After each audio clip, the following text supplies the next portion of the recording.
اور رو کے حضور فرمانے لگے، رو کے، کہ اس قبر کے عذاب سے رب کی پناہ مانگو، یہ تیاری کر لو، یہ بڑا سخت دن ہے۔ حضرت سعد بن معاذ رضی اللہ تعالیٰ عنہ کا جب جنازہ تھا، فرماتے ہم جا رہے تھے تو 5-6 قبریں تھیں، تو حضور نے فرمایا کن کی قبریں؟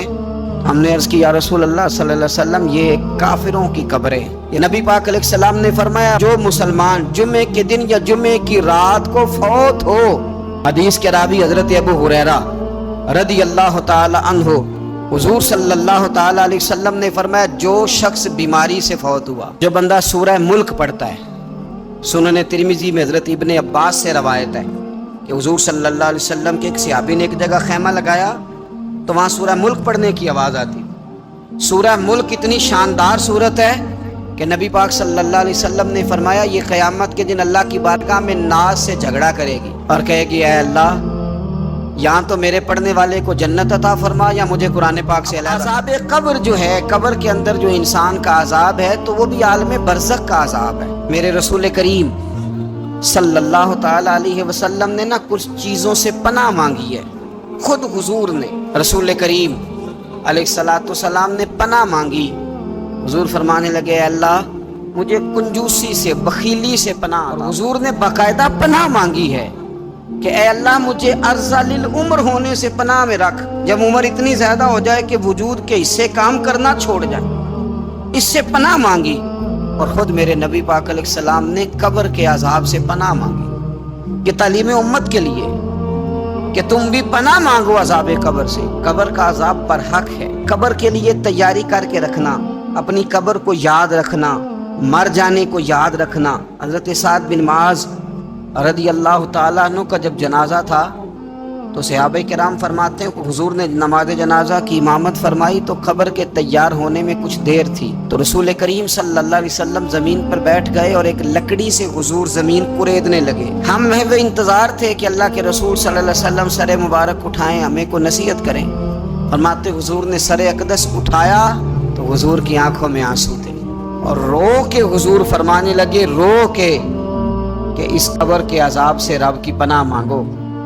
اور اس کے لیے تیاری کر لو، یہ بڑا سخت ہے۔ حضور نے فرمایا رو کے۔ آج تو لوگ مذاق بناتے ہیں، کچھ فقیر صوفی درویش کہلانے والے بھی، وہ کہتے ہیں یہ جو مولوی بتا رہا ہے نا قبر میں بچھو ہوں گے، سانپ ہوں گے، یہ تو مولوی اپنی قبر بتا رہا ہے، ہمارا اس سے کیا لینا دینا ہے۔ خدا سے ڈریں،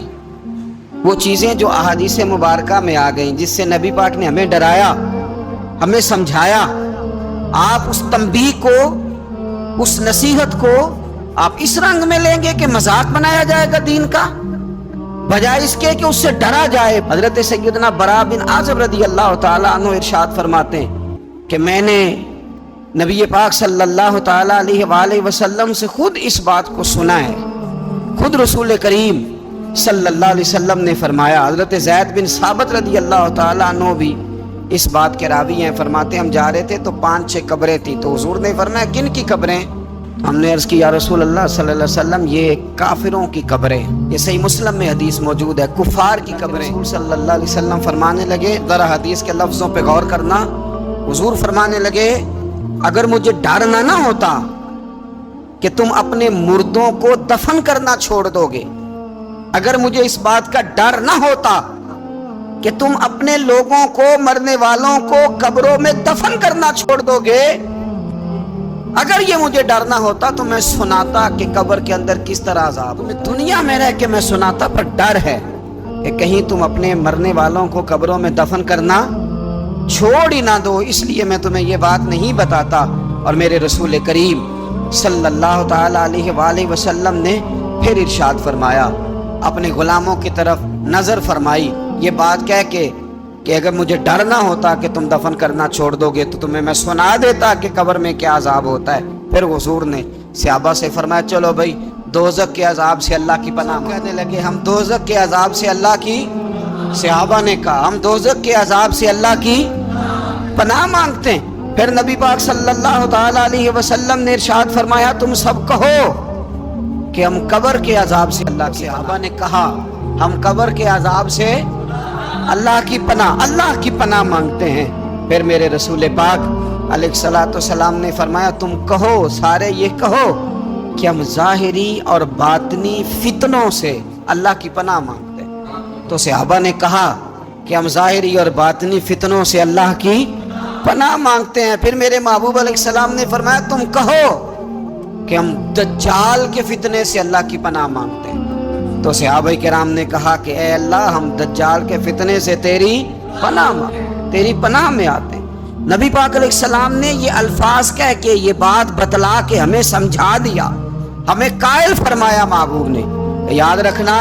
اس بات کو اچھی طرح سمجھ لینا کہ اگر مجھے ڈر نہ ہوتا کہ تم اپنے مردوں کو دفن کرنا چھوڑ دو گے تو تمہیں بتلا دیتا کہ قبر میں کتنا میرے عزیز کچھ لوگ ایسے ہیں جن سے عذاب قبر ہوگا ہی نہیں۔ میرے رسول کریم صلی اللہ تعالی علیہ وسلم نے ارشاد فرمایا کہ جو اللہ کے رستے میں شہید ہو گیا، یہ سنن نسائی میں موجود ہے، اسے عذاب قبر نہیں ہوگا، بلکہ ایک حدیث میں تو فرمایا حساب کتاب ہی نہیں ہوگا، اللہ بغیر سوال جواب کے جنت عطا فرما دے۔ کچھ لوگوں کو لوگوں کی بخشش پہ بھی مسئلہ ہی بنتا ہے کہ کوئی بخشا نہ جائے۔ اور ایک صاحب کہہ رہے تھے جی یہ کیا معاملہ ہے کہ جمعے کو بندہ مر گیا یا فلانا ہو گیا تو اس سے حساب کتاب نہیں ہوگا، اتنے بڑے جرم لوگوں نے کی، اتنے پاپ، اور جمعے کو مر گیا تو بخشا جائے گا۔ تو میں نے کہا جرموں کا بھی اسے حساب اللہ لے لے گا، لیکن میاں حساب کتاب کی ڈیوٹی نہ اللہ کی ہے تو بہتر یہ ہے کہ اسی کے ہاتھ میں رہے، تو نہ اپنے ہاتھ میں لینے کی کوشش کر۔ سنن ترمذی کی حدیث۔ ہمیں پتہ نہیں کیا مصیبت ہے، ہمیں پتہ نہیں کیا مسئلہ ہے۔ ایک جنازے سے میں نکلا، آپ یقین کریں کبھی کبھی کلیجہ پھٹ جاتا ہے۔ میں ایک جنازے سے نکلا تو میرے ساتھ ایک بندہ جنازہ پڑھ کے نکلا تو کہنے لگا جی پیر صاحب دیکھیں آج کتنی دنیا آئی ہے، حالانکہ یہ بندہ اس طرح کا تھا، اس طرح کا تھا، اس طرح کا تھا۔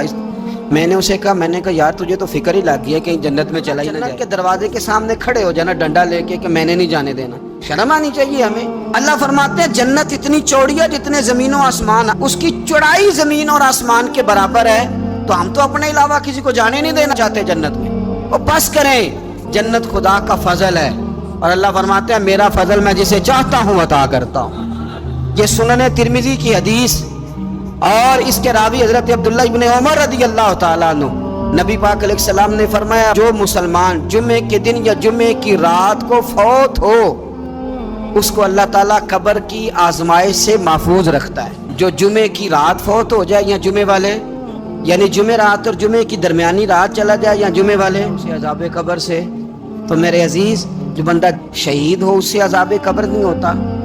جو آدمی جمعے کے دن یا جمعے کی رات چلا جائے اسے بھی عذاب قبر نہیں ہوتا۔ اور میرے رسول کریم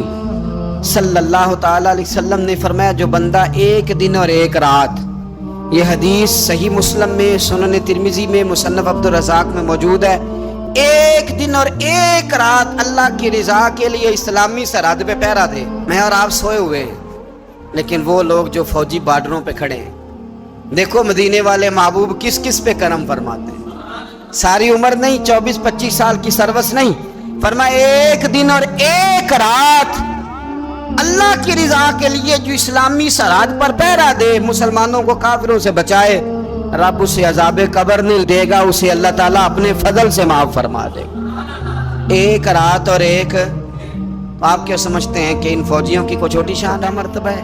ایک دن اور ایک رات اگر یہ پہرا دیں تو اللہ انہیں اتنا انعام عطا کرتا ہے۔ اسی طرح سن لو، یہ ذرا غور سے سننا، ابن ماجہ کی حدیث، اور اس کے علاوہ مسند ابو یعلا میں موجود حدیث کے راوی حضرت ابو ہریرہ رضی اللہ تعالی عنہ، حضور صلی اللہ تعالی علیہ وسلم نے فرمایا جو شخص بیماری سے فوت ہوا، قربان جاؤں میرے محبوب نے بیماری کا نام، کوئی بھی بیماری ہو، فرمایا جو آدمی بیماری سے فوت ہوا اللہ اسے شہادت کی موت عطا فرمائے گا، اور وہ عذاب قبر سے اور قبر کے امتحان سے بھی محفوظ رہے گا، اور حضور فرماتے ہیں اس کو صبح اور شام جنت کے باغوں میں سے رزق دیا جائے گا۔ جو کسی بھی بیماری سے مرا، یہ لوگ بیماری سے مر رہے ہیں تو لوگوں نے اچھوت سمجھ رہے ہیں، اچھوت، یہ اچھوت نہیں ہے، اس لیے کہ لوارث نہیں، یہ خدا رسول کے ماننے والے ہیں، تم انہیں اچھوت کہہ رہے ہو، اور مدینے والے رسول نے شہید فرمایا جو بیماری سے مرے شہید ہے، وہ قبر کے عذاب سے محفوظ رہے گا اور جنت کے باغوں میں سے اللہ رزق دے گا۔ لوگ کہتے ہیں دیکھو جی بڑا تانگ ہو کے دنیا سے گیا ہے، تو اس بندے کو بھی عذاب قبر نہیں ہوتا۔ اسی طرح جو بندہ سورہ ملک پڑھتا ہے، سنن ترمذی میں حضرت ابن عباس سے روایت ہے کہ حضور صلی اللہ علیہ وسلم کے ایک صحابی نے ایک جگہ خیمہ لگایا تو وہاں سورہ ملک پڑھنے کی آواز آتی،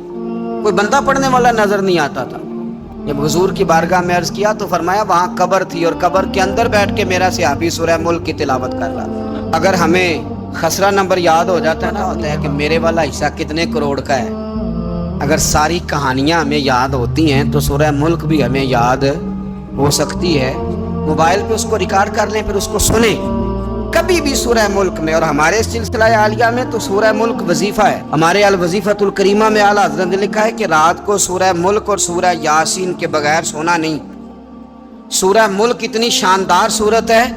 کہ نبی پاک صلی اللہ علیہ وسلم نے فرمایا یہ قیامت کے دن اللہ کی بارگاہ میں ناز سے جھگڑا کرے گی اور کہے گی اے اللہ، یہاں تو میرے پڑھنے والے کو جنت عطا فرما یا مجھے قرآن پاک سے علیحدہ کر دے۔ میرے رسول کریم علیہ السلام نے مومن کی قبر کا حال بھی بتایا۔ سنن ترمذی میں، صحیح ابن حبان میں حضرت ابو ہریرہ رضی اللہ تعالیٰ عنہ بیان کرتے ہیں کہ حضور صلی اللہ علیہ وسلم نے فرمایا جب میت کو قبر میں رکھا جاتا ہے تو اس کے پاس سیاہ رنگ والے اور نیلی آنکھوں والے دو فرشتے اٹھا کے بٹھاتے ہیں۔ باقی حدیثوں میں 3 ہی سوال ہیں، لیکن اس حدیث میں حضور نے فرمایا انہوں نے بس میرے بارے میں ہی پوچھنا ہے اٹھا کے، بس میرے بارے میں صرف یہ پوچھنا ہے بتا مدینے والے محبوب کے بارے میں دنیا میں کیا کہا کرتا تھا۔ تو اعلیٰ حضرت بریلوی تو کہتے ہیں میں نے تو کہہ دینا ہے سرور کہوں کہ مالک و مولا کہوں تجھے، باغ خلیل کا گلے زیبا کہوں تجھے، تیرے تو وصف عہد تناہی سے ہیں بری، حیران ہوں میرے شاہ میں کیا کیا کہوں تجھے، لیکن رضا نے ختم سخن اس پہ کر دیا، خالق کا بندہ خلق کا آقا کہوں۔ میرے علی شاہ صاحب کہتے ہیں میں نے وہاں یہ کہنا ہے کہ مکھ چند بدر شاشانی ہے تے متھ چمک دی لاٹ نورانی ہے، کالی زلف تے اکھ مستانی ہے، مخمور اکھی ہیں مد بریاں، سبحان اللہ۔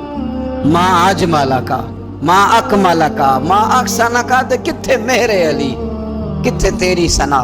مشتاق اکھی کتھے جاڑی۔ تو نبی پاک علیہ السلام فرماتے ہیں میرے بارے میں پوچھیں گے، میرے بارے میں۔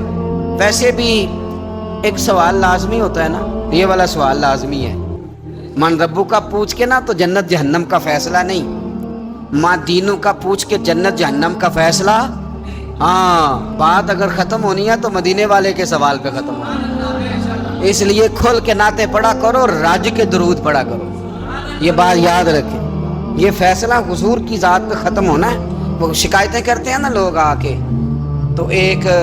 بچی کو ہمارے ہاں داخل کرانے کے لیے ایک صاحب لے کے آئے تو کہنے لگے بڑا عرصہ اسے فلانے مدرسے میں داخل کرایا، سوائے نعتوں کے کچھ بھی نہیں سیکھا اس نے۔ تو میں انہوں نے کہا چاچا جی جڑی اصل کام سی ہوتی سیکھ گئی ہے نا، بھی حضور کی نعت ہی ہے، لیکن آپ کو پتہ ہے کہ بات ختم مدینے والے کی نعت پہ ہی ہوتی ہے، حضور کا پیار اصل ہے۔ تو حضور فرماتے ہیں میرے بارے میں پوچھا جائے گا، وہ کہے گا کہ ان کے بارے میں کیا پوچھتے ہو، اشہد ان لا الہ الا اللہ واشہد ان محمدً عبدہ ورسولہ۔ تو فرماتے ہیں پھر اسے نا ایک طرف کھڑکی کھولی جائے گی تو جہنم کا دروازہ دکھایا جائے گا اور اسے کہا جائے گا اگر تو سوالوں کے صحیح جواب نہ دیتا تو دوزخ میں جاتا، لیکن اب تو نے صحیح جواب دیے ہیں۔ تو حضور فرماتے ہیں اس کی قبر 70 گز چوڑی اور 70 گز لمبی کر دی جائے گی۔ مسجد میں اے سی والے حال میں جگہ مل جائے تو بندہ بڑا سکھی، بینک اور پہلی لائن میں موقع مل جائے تو بندہ بڑا سوکھی رہتا ہے کہ میرا جاتے ہی کام ہو گیا۔ او خدا کے بندے، قبر بندے کی قبر، مکان اچھی سوسائٹی میں اچھا خستہ اور سستا مل جائے تو بندہ کہتا ہے کہ سودا بڑا بارے دا لب گیا، بھائی بڑا کمال ہو گیا، مزہ نہیں آ گیا۔ قبر 70 گز لمبی اور 70 گز چوڑی، اور یہ ترمذی شریف پڑھ رہا ہوں، بڑی مزیدار حدیث۔ نبی پاک صلی اللہ علیہ وسلم فرمانے لگے پھر اس کی قبر کو نور سے بھر دیا، حضور کو پہچان گیا نا، قبر نور سے بھر دی گئی اور جب 70 گز لمبی کر دی گئی تو بڑے پیارے لفظ ہیں حدیث کے۔ حضور فرماتے ہیں وہ بندہ پھر فرشتوں سے ایک بات کہے گا، عربی میں بھی ہے اردو میں بھی ہے، پر میرا دل کرتا ہے پنجابی میں بتاؤں۔ وہ نا فرشتوں سے وہ بندہ کہتا ہے جب قبر ہو گئی نا 70 گز لمبی 70 گز چوڑی اور نور سے بھر گئی، قربان جائیں، حضور فرماتے ہیں وہ مردہ وہ جو قبر میں پہنچا ہے جب اس کی قبر کو یہ شان ملتی ہے تو فرشتوں سے پتہ کیا کہتا ہے، کہتا ہے میں گھر نہ داسا وہاں جا کے، یہ ذرا گھر نہ بتاؤں دوڑ کے، یہ ذرا میں اپنے گھر بتاؤں بھاگ کے کہ اللہ نے بڑی خیر کر دی، اپنی اماں نو داسا وہاں، میں بچوں کو بتا کے آؤں کہ موج بن گئی ہے، میں بتاؤں اپنی بیوی کو، بتاؤں اپنے بہن بھائیوں کو، میں گھر نہ داسا وہاں۔ قربان جائیں میرے رسول کریم